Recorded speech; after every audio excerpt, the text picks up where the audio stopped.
Друзья, доброе утро! Вы вчера порекомендовали мне новую песню Димаша, и по названию я понял, что я эту песню не видел, и очень хотелось посмотреть, но решил, что все-таки сделаю первую реакцию. Первая реакция всегда очень волнительна, очень эмоциональна. И, кстати, сколько песен у Димаша? У кого сколько? Какая коллекция на компьютере или в телефоне? У меня пока в районе 50 песен, которые я посмотрел, но мне кажется, что их намного больше. Поэтому обязательно делитесь со мной новыми песнями, делитесь своими коллекциями, мне это будет очень полезно и приятно, если вы поделитесь.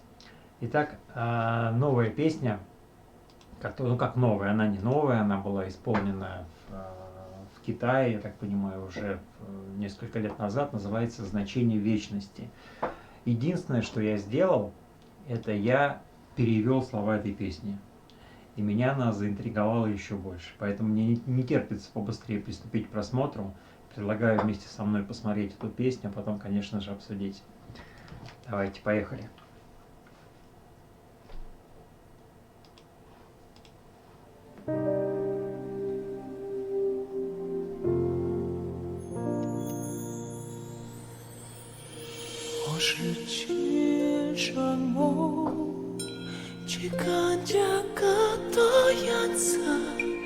像风间的地飞鸟间残秋，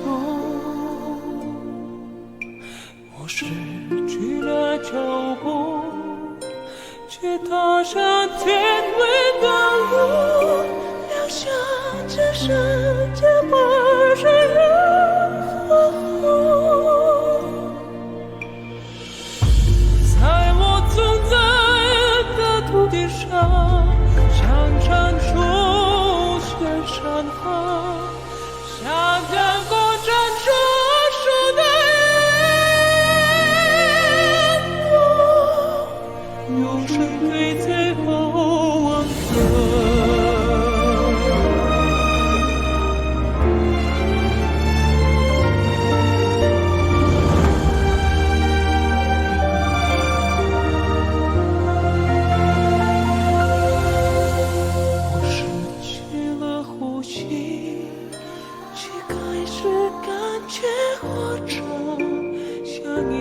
上千万年的沉默，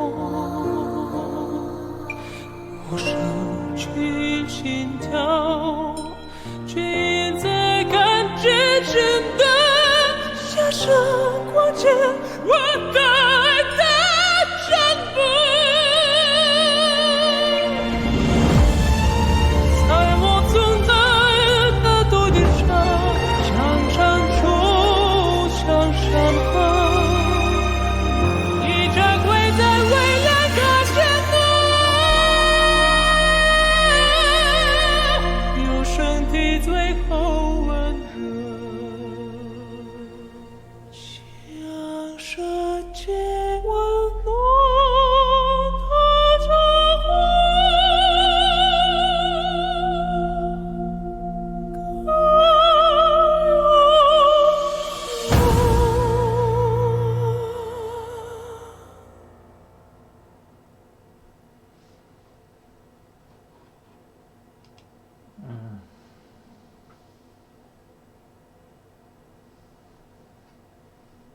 Что-то у меня какое-то несоответствие в голове того, что я ожидал увидеть, и того, что я увидел.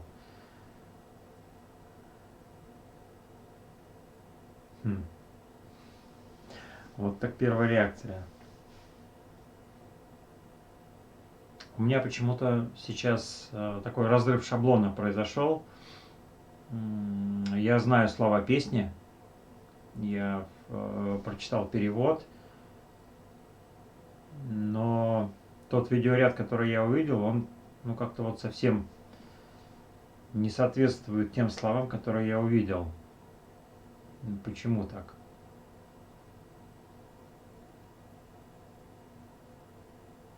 Наверное, мне надо еще разочек ее прослушать.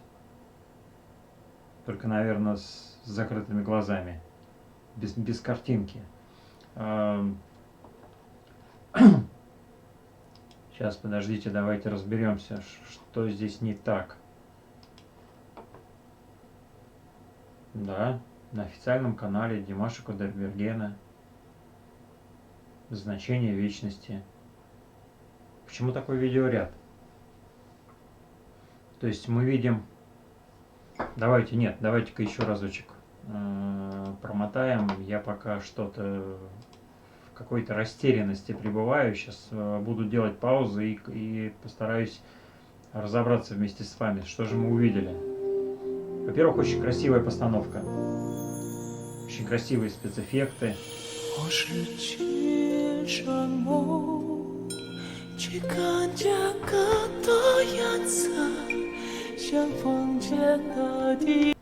То есть это какая-то постановка идет театральная на сцене.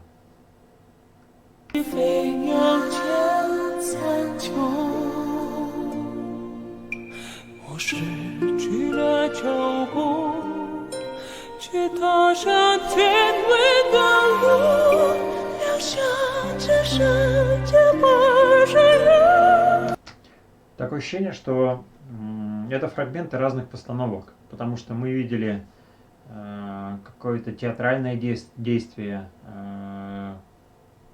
китайское, народное, где показывается история, какое-то событие. Здесь мы видим детскую постановку. Что происходит?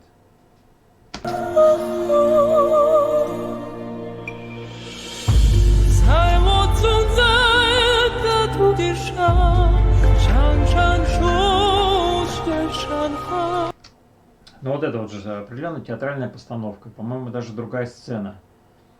Такое ощущение, что в этом клипе нарезано несколько сценических постановок.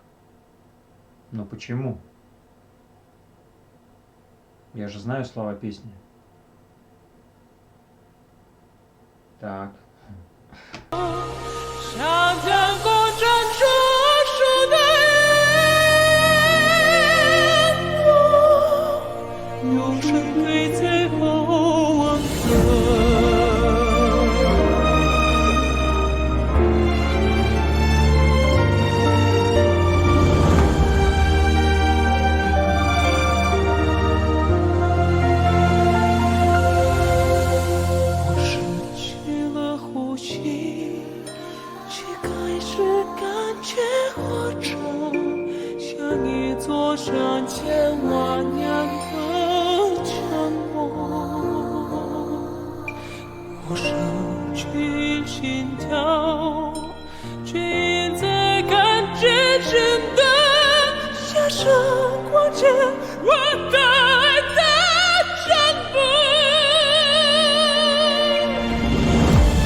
Но это же совершенно очевидно другая постановка.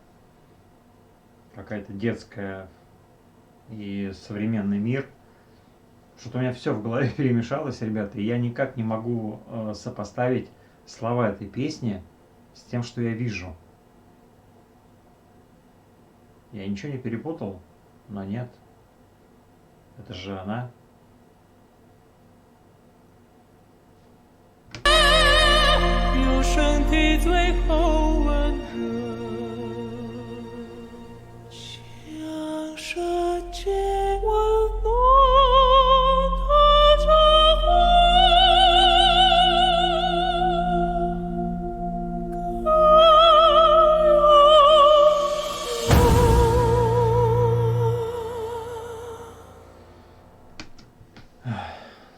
Так, давайте разбираться вместе. Это, наверное, будет самая необычная первая реакция, которую вы, наверное, когда-либо видели.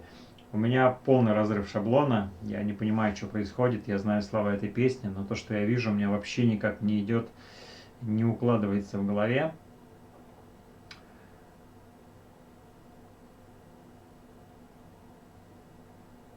Давайте, наверное, начнем с самого Димаша, с его голоса. Вот почему-то всегда когда он поет на китайском, я ловлю себе на мысли, ну вот умиротворение, которое я еще вчера говорил, что я когда слышу песни Димаша на китайском языке, первое ощущение, которое я ловлю, это умиротворение.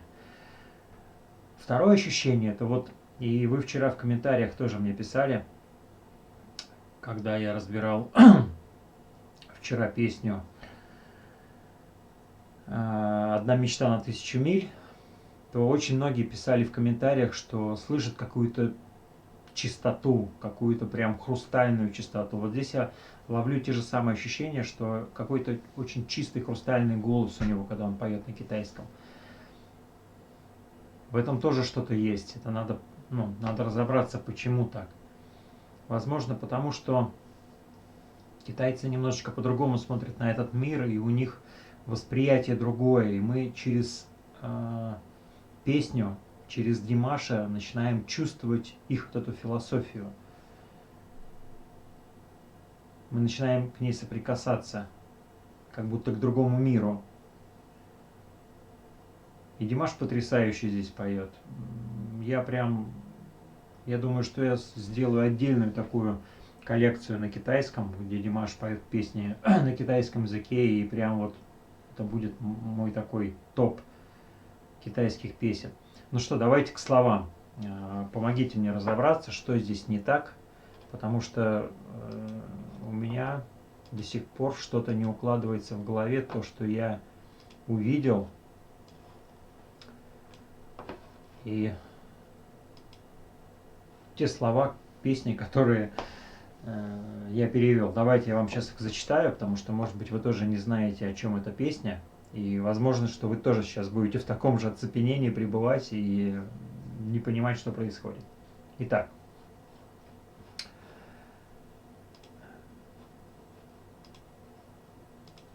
Значение вечности. Я потерял глаза, но я вижу больше цветов. Как ветер видит землю, как птицы видят небо. Я сбился с пути, но я ступил по дороге куда-то за пределы неба. Оставив позади этот мир, защищенный луной и солнцем, на этой земле, где я существовал, там прорастут безграничные горы и реки, как бесчисленные облака, появляющиеся в небе, с последним теплом моего тела. Я потерял дыхание, но я начинаю чувствовать себя живым, как тысячелетняя тишина горы.